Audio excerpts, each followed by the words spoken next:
cuidando de toda a galera que está precisando de alimento, algo tão fundamental nesse momento, já que muitas famílias perderam seus empregos, outras pessoas tiveram seus salários reduzidos. A gente sabe que os profissionais autônomos também não estão podendo trabalhar e logo com isso falta o essencial, dinheiro para colocar comida na mesa. Por isso que vocês estão vendo tantas ações chamando pessoas para doarem. E aqui a gente tem duas vertentes, que é doar para a alimentação, para doar pratos de comida, para ajudar em combate à fome e também à saúde. E por isso que eu e o Mário Sérgio Cortella hoje, professor Mário Sérgio Cortella, uma honra falar com quem eu sou muito, muito, muito fã, grande admiradora. Vou chamá-lo para a gente conversar e falar sobre otimismo, que eu acho que é um sentimento tão necessário para esse momento que a gente está vivendo. E é bom que a gente trabalhe o nosso otimismo para conseguir se manter firme nessa jornada. Então, vamos embora? Vou achar o Cortella aqui. Deixa eu até colocar aqui um pouquinho, durante esse tempo, os comentários aqui. Vou fixar um comentário. Eu não sei se vai atrapalhar vocês ficar correndo o comentário, se vocês preferem que tire, enfim. Vou chamar o Cortella e aí a gente decide juntos, e qualquer coisa eu tiro todos os comentários, combinado? Então vamos lá, vou chamar o Cortella aqui. Eu sempre fico na dúvida de como eu acho a pessoa. Eu tenho esse problema. Mas espera aí. Aqui. Já vou chamar.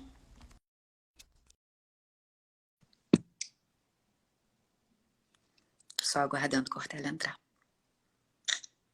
Ai, que emoção falar com o Cortella. Conheci o trabalho do Cortella através do Ti. E desde então comecei a ver os vídeos dele. Cortella! Você sabe que uma das coisas que mais a gente tem feito ultimamente, Fernanda, é fazer aquele cumprimento que no circo antigo, você não era nem nascido ainda, Piolim, né, fazia. Né, você imagina quantos que faziam assim, oi, né? Aliás, a lembrar, oi. Por isso, essa é uma coisa muito boa. Você disse que não sabia como chamar, chamou direitinho. Chamei direitinho.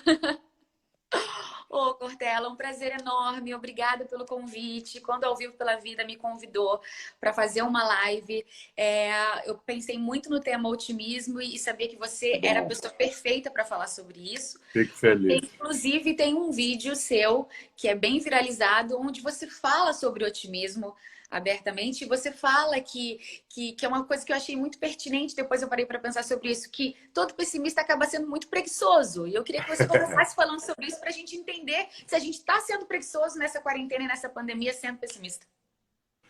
Não somos todas e todos preguiçosos nesse momento, mas corremos o risco de sê-lo. Né? Isto é, de termos algo especial que é a nossa incapacidade até, né, de fazer com que o que tem que ser feito seja feito. Você menciona uma fala minha mais antiga, né, e que eu repito sempre, de que todo pessimista é, acima de tudo, um vagabundo. Né? E eu falo isso. Falo isso com clareza por uma razão. Ser otimista não é ser ingênuo, não é ser alguém que acredita que as coisas vão melhorar só porque a gente deseja que melhore. O otimismo é algo que tem que ser trabalhado, escavado. Ele dá trabalho. Essa ideia do dar trabalho, ela implica na condição de ir buscar, de ir atrás. E é claro que o pessimista, de maneira geral, ele tem uma vantagem, ele descansa um pouquinho mais. Porque, olha só, quando eu acho que não adianta nada fazer, eu não preciso me mexer para fazer alguma coisa. Exatamente. Claro, volta ao ponto. Ser otimista não é ser ingênuo. Não é alguém que diz, não, a vida será ótima, será perfeita. Na filosofia, e eu sei que você gosta de filosofia, que eu já te vi mencionando isso, né, em vários momentos. Aliás, agradeço também, né, quando faço sugestão de leitura também de livros que eu já escrevi. Eu sei que você talvez tenha lido um dia, é provável, um filósofo chamado Voltaire. O Voltaire, ele tem uma obra clássica na filosofia, né, da França do século XVIII, chamada Cândido.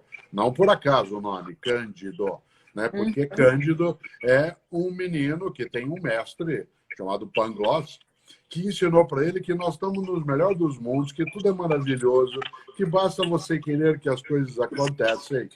E esse tipo de otimismo do Cândido, ele é de uma inocência. Ela é bonita, essa forma de inocência, mas ela é inocente. Isto é, Não adianta, por exemplo, na hora da pandemia, eu achar tudo bem, vai dar tudo certo. Não, tem que ir atrás, tem que buscar, tem que fazer. E o otimista crítico é aquele que acredita que, mesmo que exija esforço, é difícil, mas não é impossível. Já o pessimista, a única coisa que ele faz é esperar, e esperar dar errado.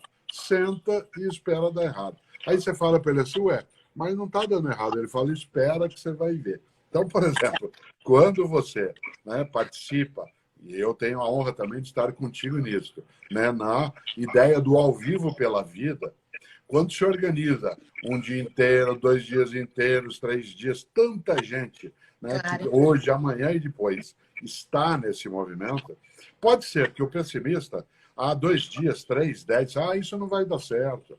Não adianta chamar a Fernanda, ela não vai. Vai chamar, né, pessoas que não estão, cuidam só da própria vida. Desiste antes de começar. Por isso, claro, o pessimista, ele é preguiçoso. E você também fala algo que eu acho muito importante, que é que o otimismo a gente aprende pelo exemplo. Que exemplos a gente pode ter de otimismo nesse momento para se identificar e poder praticar isso no nosso dia a dia, na vida? Agora, nessa situação.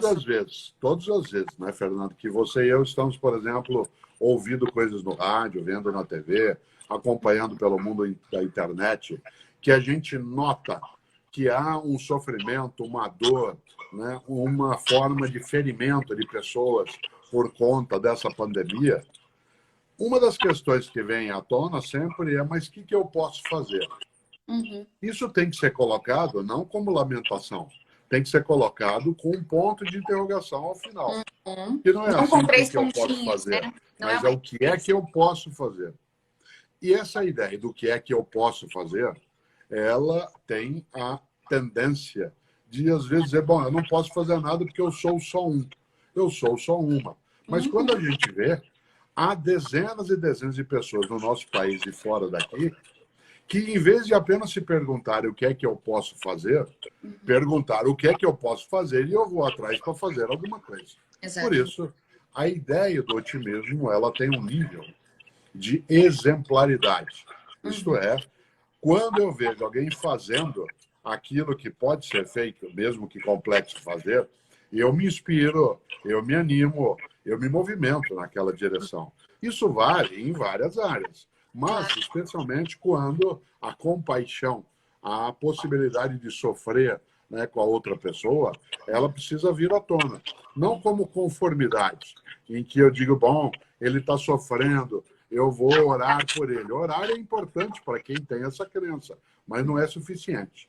É importante, mas não é suficiente. É preciso transformar a oração, por exemplo, para que eu faça, numa prática, né? Em algo que se encarne, que ganhe. Eu venho dizendo nesses tempos, né, uma frase de uma pessoa, né, que já faleceu, que é Teresa de Calcutá, né, que os católicos entendem como santa, né, Santa Madre Teresa de Calcutá. E ela tem uma frase, eu sempre venho dizendo outra vez, em que ela diz, difícil é amar o próximo. Amar quem está longe é fácil. Difícil é amar o próximo. Exatamente. Amar alguém que está sofrendo na Itália, né, derramar uma lágrima, claro que é importante. Mas e o próximo, que está na tua rua, no teu prédio, no teu bairro, na tua cidade, no teu país? Por isso, a noção de amor ao próximo, que não precisa ser uma noção exclusivamente religiosa, ela é importante porque ela nos honra. Fazer o bem nos faz bem. Né? Fazer o bem nos faz bem. Daí que, sem dúvida, né, o otimismo ele nos vem pelo exemplo. Quantas vezes você na vida, nas suas relações afetivas, de amizade, de convivência, encontrou pessoas que te estimularam a fazer algo. E às vezes, e aí eu concluo essa longa fala, às vezes o estímulo vem de outro lado, que é quando nos deixa com vergonha de não estarmos fazendo alguma coisa. É aquela pessoa que, mesmo tendo pouco, ela oferece parte daquilo que tem, que é pouco, mas que é muito para quem recebe. E muitas vezes pessoas que têm uma condição, né, mais protegida, como é o teu caso ou o meu, em relação às condições de vida, às condições, né, de saudabilidade, inclusive econômica, é que vez ou outra envergonha e diz assim, poxa, eu não estou fazendo nada. né? Nessa hora, você tem duas atitudes possíveis. Ou senta e chora, ou levanta e enfrenta. E faz uma Nesse coisa. pedaço, levantar e enfrentar é muito mais honroso. Claro. E dá muito mais trabalho, porém é muito essencial. Porque quando a gente faz o bem, repetindo exatamente o que você falou, o bem volta pra gente. E esse exemplo do otimismo é justamente que eu acho que o que fez o Enzo, junto com a Suba, enfim, criarem essa ação desses 3 dias de lives com várias pessoas que decidiram doar o seu tempo e, obviamente, também doações financeiras, para a gente poder fazer esse encontro e trazer vocês como um exemplo de que a gente está ajudando, que vocês possam ajudar também. Muitas vezes a gente está pedindo, obviamente, a toda hora para várias causas e várias instituições, mas que você consiga doar o que você puder. R$ 5 já ajuda muito. Porque se for R$ 5 de cada uma das pessoas que estão assistindo nessa live, que, por exemplo, nesse momento tem quase 11 mil pessoas, a gente já tem um progresso muito, muito grande, a gente já consegue alimentar muita gente. Então, você pensar que os seus R$ 5, que seja, não vão fazer diferença, é um jeito pessimista de achar que, tipo, imagina, eles não vão precisar dos meus R$ 5. Vamos sim. E quem puder doar mais, que doe mais, que faça suas doações. Mas é importante que a gente crie esse hábito dentro da gente. A ideia de doação ela é muito importante por algo que é a noção de solidariedade. Uhum. Há também a ideia mais forte, né, de se fazer algo que é o voluntariado em relação.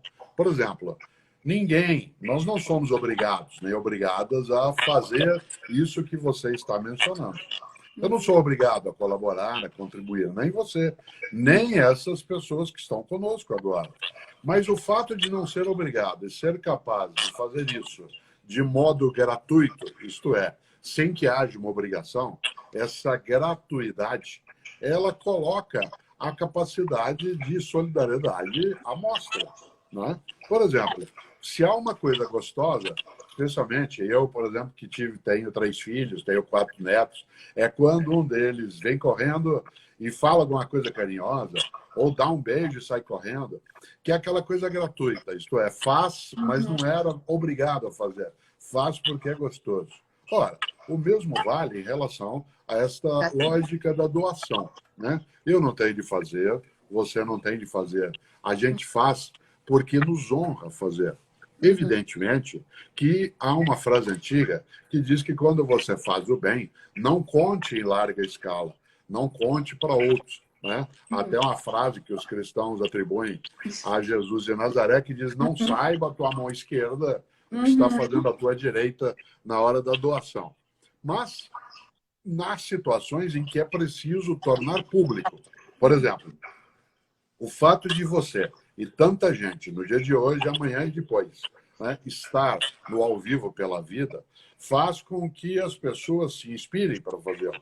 O fato de tanta gente se envolver nisso faz com que haja essa inspiração. Isso significa o quê? É propaganda. Você, Fernanda, não precisa. Eu, Cortella, não tenho necessidade de dizer, poxa, olha como eu sou bom, olha como o Fernando é boazinha. A gente ajuda as pessoas. Claro, seria muito estranho se esse fosse o motivo. É claro que, ao fazermos, estamos colocados como pessoas que também podem inspirar outras pessoas. Mas eu só posso me colocar nesta condição de inspirar quem assim se sentir, porque eu também fui inspirado por pessoas que, muito antes de mim, nesta pandemia ou fora dela, também fazem com que a gente não se conforme e não fique dizendo de novo o que eu posso fazer. Por isso, preciso mudar. O otimismo ele vem na prática. O otimismo vem na prática. É mais ou menos como quando alguém diz assim, eu te amo. Então mostre. Não é prove, não é prove, é mostre. Né? Porque o amor se dá na prática, a fraternidade se dá na prática. Não são só palavras. Palavras soam bem, é gostoso, né? Mas não é só assim, né? Uma frase que você colocou esses dias no seu Instagram, esses dias, não sei se foi exatamente esses dias, mas estava no seu Instagram, que eu achei maravilhosa e até anotei: mudar é complicado, mas acomodar-se é perecer. Exatamente. Eu queria que você dissesse pra gente, muitas pessoas estão se sentindo pessimistas, às vezes nem eram pessimistas, mas estão tão desacreditadas, vendo notícias, a falta de esperança nesse futuro e sem respostas, que estão ficando mais pessimistas. E aí a gente fica trazendo as pessoas para tentar trabalhar o otimismo e mudar isso. Quando a gente não muda, sai dessa onda do pessimismo e vai para o otimismo, a gente se mantém nesse lugar, a gente se acomoda, a gente perece. Como você disse na sua frase, o que é nesse dia a dia o perecer, esse morrer um pouquinho todos os dias quando você escolhe ser pessimista e não otimista diante dessa situação? Perecer é esterilizar a esperança, é deixá-la sem fertilidade. Os latinos usavam uma palavra que eu gosto muito, que é félix. Félix tem um sentido duplo em latim. Félix é feliz, mas é também fértil. A vida como fertilidade é aquela vida que não cessa, que não perece. Uma pessoa fértil não é necessariamente aquela que gera outras pessoas no sentido de descendência. A fertilidade se dá quando você recusa o falecimento da esperança, quando a gente afasta a desertificação da convivência, quando a gente impede o apodrecimento da nossa capacidade amorosa. Nesse sentido, a fertilidade, ela se coloca quando eu sou capaz de me desinstalar, isto é, me desacomodar e ser capaz, entre outras coisas, de não admitir o perecimento. Uma pessoa que neste momento da nossa vida, aqui e no resto do mundo, não estivesse triste, chateada, preocupada, é porque ela estaria alienada em relação ao que está acontecendo. Uma pessoa que se sentisse sempre, né, absolutamente desesperada, ela também está alienada, porque a vida nos coloca duas coisas que não acontecem, que é o nunca e o sempre. A ideia do nunca e sempre, eu brinco também, Fernanda, que isso vale para a medicina, vale para o amor. A palavra nunca e a palavra sempre não tem aplicação nem no amor, nem na medicina. E quando a gente olha, é claro que vale em outras áreas, quando a gente olha a necessidade de ter esperança, essa esperança tem que ser uma esperança ativa. É aquela que se move, aquela que se mexe. Aí retoma o que você lembrou. Né? Mudar é complicado, mas acomodar é perecer. E eu gosto de usar o exemplo, enquanto nós estamos falando, vez ou outra, eu estou tomando água. Né? E eu sempre alerto que a água, porque como algumas bebidas, né, que se assemelham a isso. Ora, a água aqui dentro do copo, ela não pode ficar parada dentro do copo sempre, nem reclusa. A água fértil é aquela que circula. Tanto que quando você tem água estagnada em algum lugar, água parada fede. Cabeça parada fede. Alma parada fede. Gente parada, isto é, que não se movimenta, que se acomoda, tem isso. É preciso, eu não vou fazer agora, mas vou simular. É preciso transbordar, ir além da borda. É preciso ser capaz, né, de sair de si. Por isso, acomodar é muito confortável. É gostoso, né? Nós nos acomodamos, dá sossego, dá tranquilidade, mas aí eu passo o seguinte: para mudar, você tem que correr o risco do desequilíbrio momentâneo. Por exemplo, meus 4 netos, ou os filhos que eu lembro agora deles quando pequenos. Andar exige que você corra o risco do desequilíbrio momentâneo. Uma criança, até determinada fase da vida, o melhor para ela é ficar ou em pé grudada na lateral do berço ou gatinhando, porque ela está segura. Mas o mundo é limitado quando você está gatinhando, ele é limitado quando você fica no cercadinho. Né? Pode ser confortável, mas é limitado.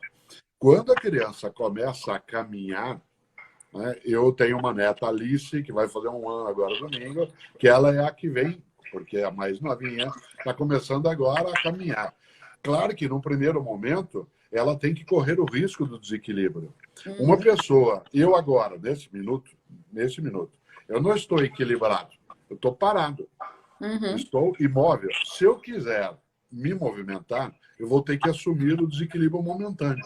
Quando você vai dando os passos, eu, há 2 anos, fraturei o joelho direito, estava com o Cláudio, com quem eu sou casado, numa atividade e numa caminhada. Logo depois, eu caí, não vi um banco de areia, tropecei e quebrei o joelho direito. Pois bem, eu tive que reaprender a andar, melhor sem apoio. eu tive que enfrentar o risco do desequilíbrio. Qual que era o lugar mais confortável para mim durante alguns meses? Uma cadeira de rodas. Dado que eu não tendo uma dificuldade permanente, ela era para mim mais confortável. Levantar, usar muleta, depois ter que fazer exercício, usar uma bengala. E hoje, caminhar sem apoio é um aprendizado. O que eu tive que ultrapassar? Aquilo que a gente tem na vida. O risco do desequilíbrio momentâneo. Mudar é complicado, mas acomodar é apodrecer, a colocar a vida num estado de imobilidade e, acima de tudo, como você lembrou, perecer. Exatamente. Eu acho que muitas pessoas nesse momento estão tão desanimadas com tudo que está acontecendo e que elas começam a trazer esse pessimismo para a vida em qualquer situação. Inclusive, já li comentários, às vezes, as pessoas, mas esse dinheiro vai para onde? Porque é muito mais fácil para o pessimista, ao invés de mudar essa energia, acreditar e doar esse dinheiro para uma instituição, obviamente, um lugar que você pesquisou, confiou, aí é o trabalho de mudar, de pesquisa, simplesmente fala, eu não vou doar porque eu não sei para onde vai, e com isso muitas pessoas deixam de ser beneficiadas. Então, não é um momento de ser pessimista e achar que as pessoas não vão usar o seu dinheiro corretamente. Apenas pesquise para onde você está doando o seu dinheiro. Apoie causas importantes como essa que a gente está fazendo agora, esse nosso encontro, para quem chegou agora na live. Ele está acontecendo por causa do Ao Vivo pela Vida. Serão 3 dias com várias pessoas em lives, shows, fazendo justamente isso que a gente está aqui agora, debatendo, trazendo informação e também pedindo que vocês doem. Então, não sejam pessimistas de acreditar e porque você leu que um lugar, a live que estava rolando era fake, e aí roubaram o dinheiro. Ok, mas tem milhões de outras coisas corretas acontecendo e que estão dando resultados importantes. Então, vamos pensar otimista e saber que isso vai ajudar muita gente. Pois é, uma coisa que eu lembro sempre, você nasceu no mesmo dia que o Paul McCartney. Claro que 42 anos depois dele. Mas ainda assim... Como é que você sabe que eu nasci dia 18 de junho? Porque eu sou da área de educação e de pesquisa. Né? Assim como eu não faria uma doação sem pesquisar, assim como eu não ia conversar com alguém sem ter antes algum conhecimento, isso eu sei. Você nasceu no dia do aniversário do Paul McCartney, né? E é claro que uma das coisas que a gente mais lembra nesse momento é talvez a música mais funda, né, que é Yesterday. Né? A ideia do quando meus problemas pareciam tão longe, de repente, coisas que no nosso dia a dia, até janeiro, por exemplo, aqui no Brasil, eram complicadas, eram chatas, elas ficaram tão relativizadas que agora a gente tem um problema seríssimo. Esse problema seríssimo pode nos levar a 2 atitudes. Ou eu recuo, né, e me coloco aprisionado dentro daquilo, conformado, ou eu ajo, parto para uma perspectiva de atividade que supere e passo também a apoiar outras pessoas nessa condição. Eu vou insistir num ponto. Pessoas que estão tristes, que estão preocupadas, como você e eu estamos. Seria absolutamente insano imaginar que a gente pode se comportar neste momento como em outros momentos. Pessoas dizem assim, quando tudo voltar ao normal, nós não teremos, primeiro, a ideia daquilo que virá como algo que está sendo antes de começar tudo isso. Segundo, que normal nós estamos falando.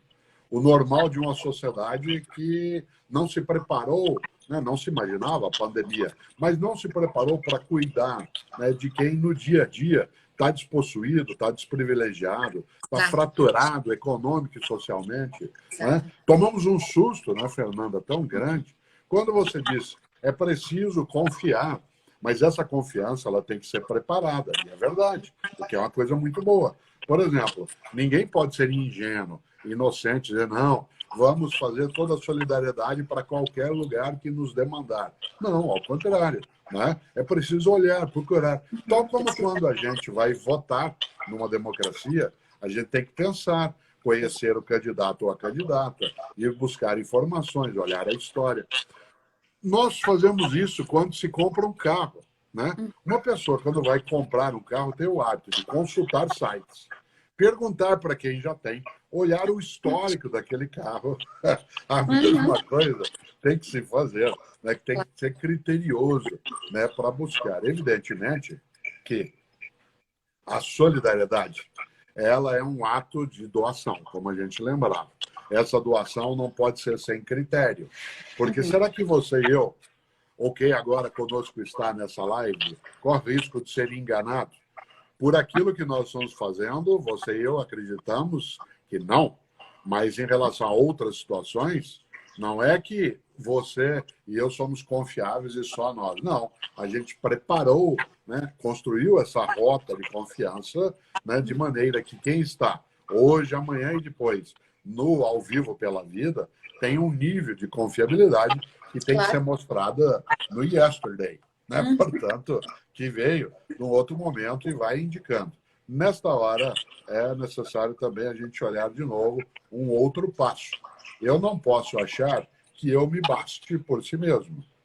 A lógica do cada um por si, Deus por todos, é um perigo imenso para qualquer atividade, né? Para qualquer atividade. Por isso, é necessário que essa fertilidade que a gente mencionava, que ela seja de fato protegida. Será que eu tenho medo? Claro. Tenho pânico?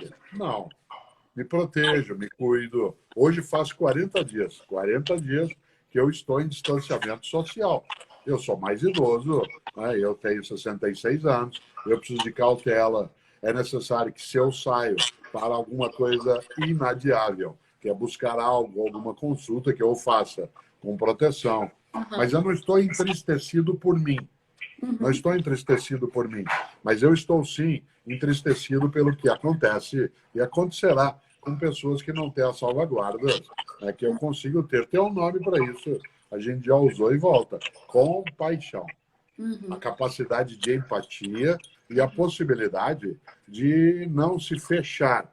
Isolamento é uma recomendação sanitária. Ela não é um distanciamento de vontades, de afetos. É aquilo que permite que a gente se junte de um outro modo. Que é o que a gente está reaprendendo, né? É estar presente, mesmo distante fisicamente, mas juntos. Outra coisa também que eu queria te perguntar, Cortella, é porque no seu último livro, eu achei o título maravilhoso e ele é tão otimista e tem tudo a ver com o que eu acredito. Ainda dá. Eu também acho que ainda dá, mas a gente vai lendo as notícias, eu tenho até evitado justamente isso para não abalar meu otimismo, mas também não querendo me manter alienada. Como que ainda dá para acreditar que vai dar tudo certo? Vamos olhar duas coisas. A primeira delas, é preciso ser seletivo ou seletiva no teu dia a dia, porque se você ficar o tempo todo se informando daquilo que é notícia verdadeira, mais ruim, isso vai te possuindo. E você vai entrando num estado de espírito em que você não consegue suportar aquela agonia.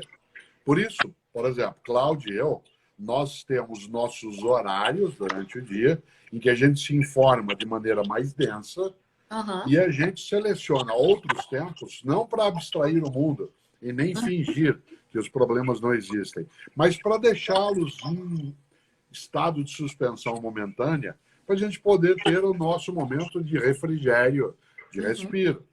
É aquele tempo em que você não se ausenta da realidade, mas dá a convivência com a realidade a algum momento, né, de afastamento, sabe que é provisório, para poder sobreviver e reunir forças. É o famoso tomar fôlego. É quando você ou eu fazer... A gente enche o pulmão de fôlego para poder, né, seguir adiante. Machado de Assis usa uma expressão que ele tirou também de uma ideia do Miguel de Cervantes, em que ele dizia: nem sempre recuar é fugir. Nem sempre recuar é fugir. Muitas vezes recuar é para você ganhar um pouco mais de capacidade de resistência para ir numa outra direção. Quando esta pandemia, que ainda nem de pandemia era chamada, se iniciou, nós entramos num estado de alerta, mas muita gente já não vai chegar aqui, não acontece, não é desse jeito, vai ficar circunscrito ao território original. Nós vimos que não é assim. Quando nós observamos países que tomaram medidas mais imediatas e que saíram antes do estado crítico, essa é uma indicação de otimismo. Isto é, dá para fazer. Infelizmente, por exemplo, em relação ao distanciamento social e ao isolamento, muita gente, porque ele travou um pouco a velocidade maior da progressão do vírus, muita gente está vendo, não é do jeito que vocês estão falando, mas que não dá para provar o contrário, porque o único modo de provar é suspender né, o distanciamento e deixar estourar. Aí sim, a pessoa enxerga naquilo que está dando certo a prova de que não precisava fazer. E só está fazendo. Aí eu chego a um ponto daquilo que você levantava. O livro Ainda Dá é um livro que foi lançado pelo Paulo G. Baile, que é um jornalista aí por mim, e o Ainda Dá em duas dimensões. O Ainda Dá como tempo, ainda dá tempo, e ainda dá como possibilidade, como viabilidade. Claro, o livro tem um subtítulo, que é A Força da Persistência. Persistir não é ser teimoso. Por exemplo, eu tenho que persistir naquilo que desejo na minha carreira, na minha produção, na minha convivência. Eu preciso persistir na manutenção de uma relação amorosa, num casamento, né, numa atividade de trabalho. Mas eu só tenho de persistir enquanto eu enxergar possibilidade de êxito. Porque se mesmo eu não enxergando a ocasião de êxito, eu persisto, aí não é persistência, é teimosia. Nós estamos vendo pessoas da área de saúde, médicos, fisioterapeutas, né, profissionais da área, né, de enfermagem, auxiliar de enfermagem, todas as mais de 30 profissões da área de saúde,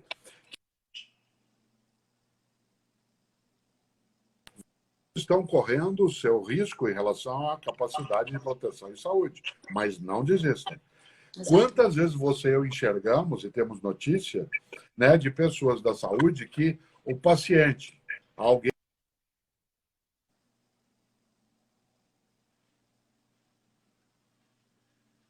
nessa mesma situação, a pessoa está mal e as pessoas à volta dela dizem, ainda dá, ainda dá.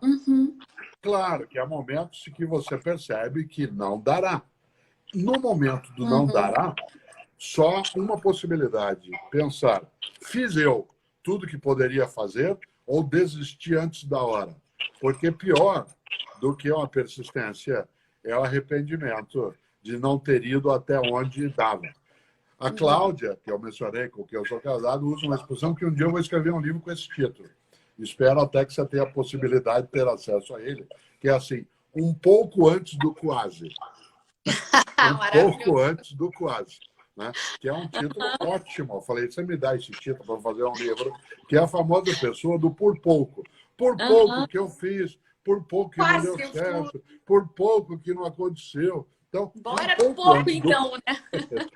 Esse um pouco antes do quase é exatamente a possibilidade de pensar que ainda dá. Daí que esse livro que você menciona, e que eu gosto muito, que está no circuito agora, né, de livrarias virtuais e algumas, naquilo que é, em português a gente fala de e-commerce, né, naquilo que está no nosso dia a dia. Ele veio num momento que a gente precisa mesmo do ainda dá. Eu comprei ele ontem, justamente que bom, obrigado.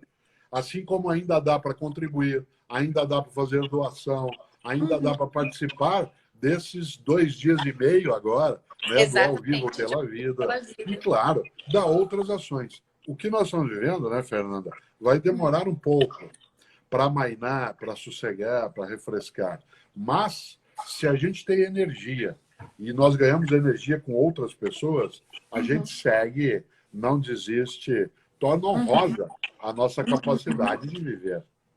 E eu acho que para a gente encerrar, uma dica para quem está se sentindo pessimista e quer sair desse lugar, pelo menos o que eu faço comigo quando eu vivo uma situação complicada, difícil, por mais difícil que essa situação seja, eu sempre tento enxergar o outro lado dela, o lado que é um lado positivo, que é um lado menos ruim do que o que está acontecendo. E uma frase que eu sempre digo, vamos olhar o copo meio cheio.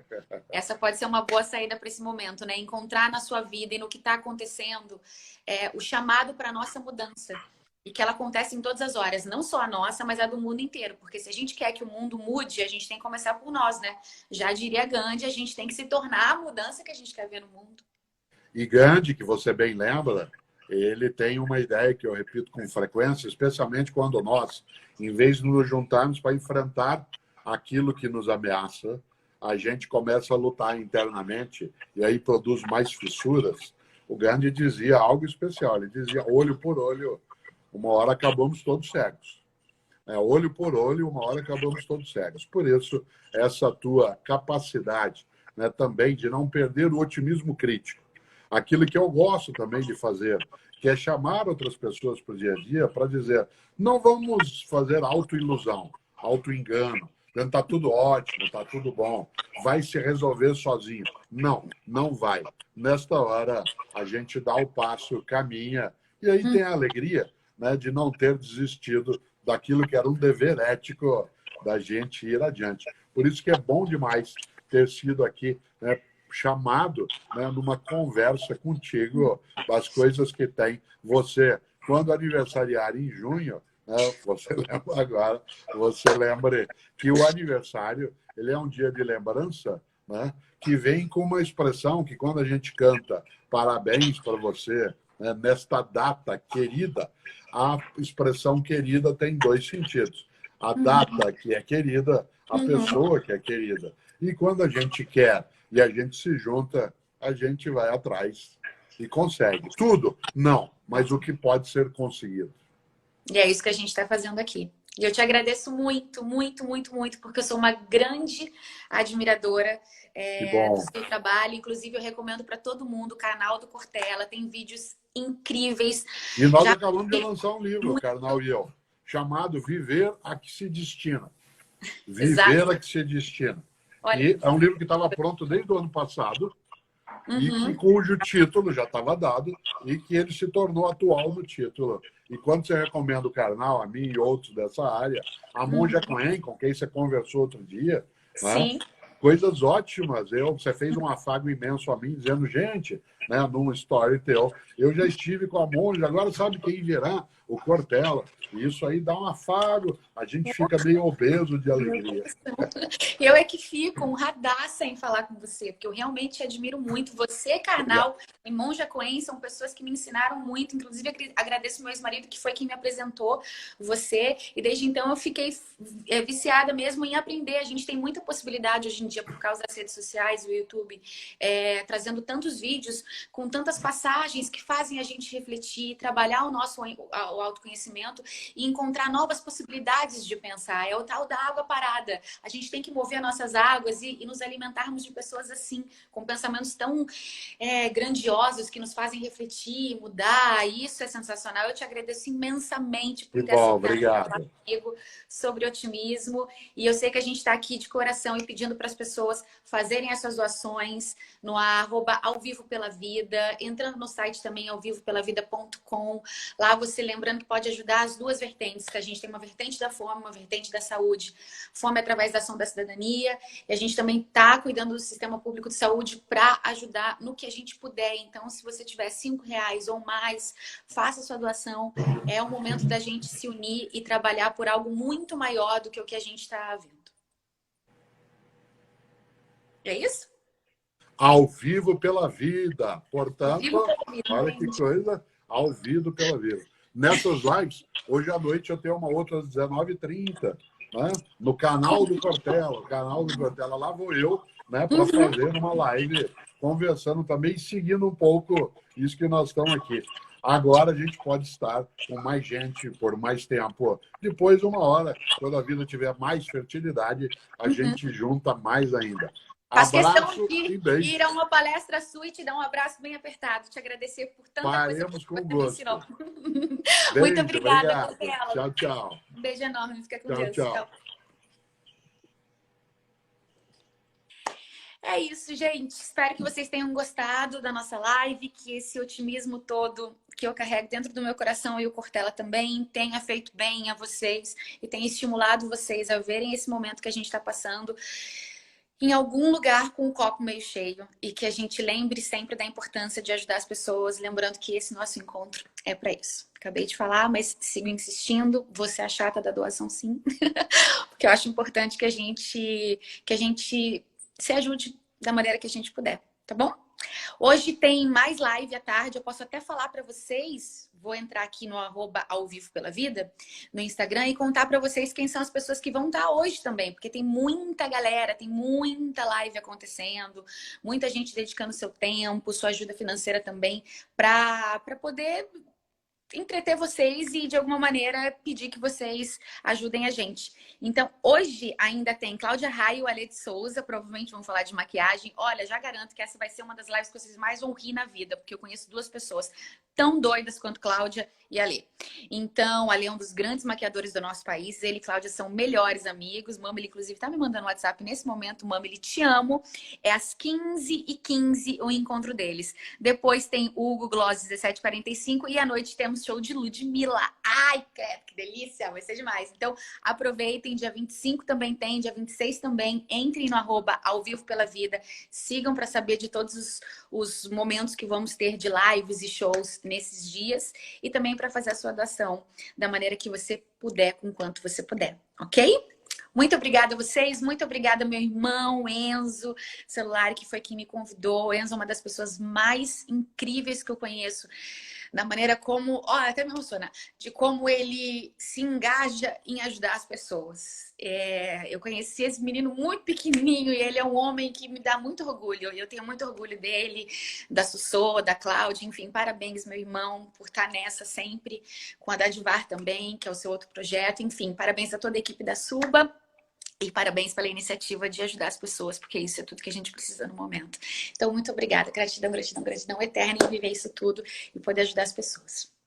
Um beijo enorme para vocês. Lembrando que a live vai ficar salva. Compartilhem com todas as pessoas que vocês quiserem e que vocês queiram dar esse banho de otimismo, que foi o que aconteceu aqui hoje com o grandíssimo professor Cortella. Beijo e até a próxima.